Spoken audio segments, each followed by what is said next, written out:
John Bolton is a former US National Security Advisor and former US Ambassador to the United Nations. I asked him what he made of the US strategy in the region so far. I think the strategy is close to incoherent, and I don't think it's going to lead to addressing the real problem here, has been the real problem since October the 7th, and that is Iran, which is at the center of this web of attacks by its terror surrogates around the region, including the Shia militia in Iraq and Syria who killed the 3 Americans at the base in Jordan.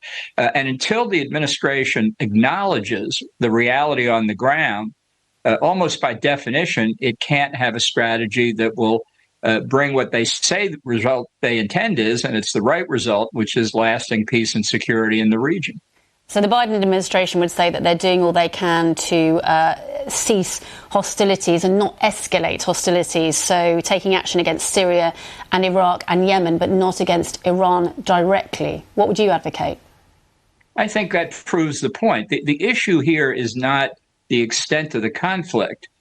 You can reduce the extent of the conflict by withdrawing all American forces from the region, period. Then we wouldn't have to worry about American escalation. The issue is not the size of the conflict. The issue is the cause of the conflict. And the cause of the conflict here is clearly the Iranian, what they call the ring of fire strategy around Israel, and I might say around the Gulf Arab countries as well, designed to weaken them and advance Iranian influence throughout the region and convergently with that throughout the Muslim faith. So this is something that's been planned for a long time. We don't know exactly what Iran's goals here are, but I think it's important to understand this didn't begin as a Palestinian versus Israel conflict when Hamas came across the border from the Gaza Strip.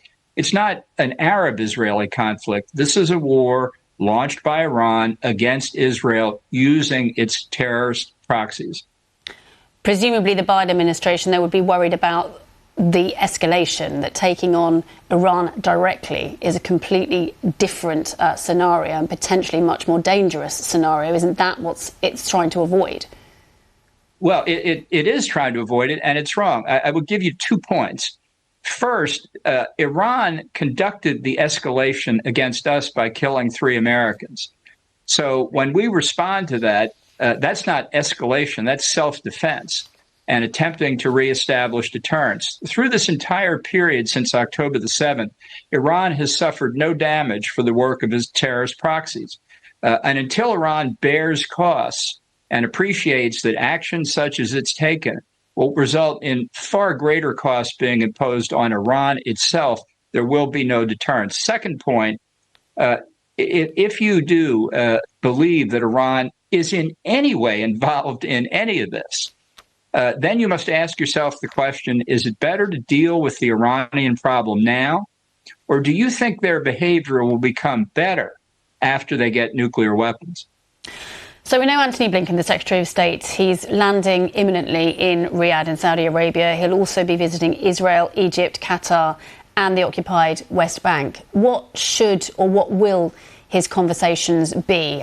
What do you think his line of attack or not attack will be? Well, I think he's going to try and get a ceasefire in exchange for the Israeli hostages. I think while we can all perfectly well understand the humanitarian case for trying to get the hostages out, the real question is how it fits into the overall strategic position. And Hamas would like nothing better than 6 weeks or so of freedom from attack by the Israeli Defense Forces. And the other terrorist surrogates in the region would probably like time to rearm and restock. Really, this is focusing on the wrong point. It's equally wrong to focus on a Palestinian state emerging from this. You know, a Palestinian state has emerged. Some of the best diplomats in world history these last 75 years. You're no closer to it now. In fact, you're much farther away than before October the 7th. So spending any time on that, I think, diverts, again, from the central threat to peace and security in the region, and that's the regime in Tehran. That was John Bolton, their former US National Security Advisor. We'll have plenty more analysis as we go along this.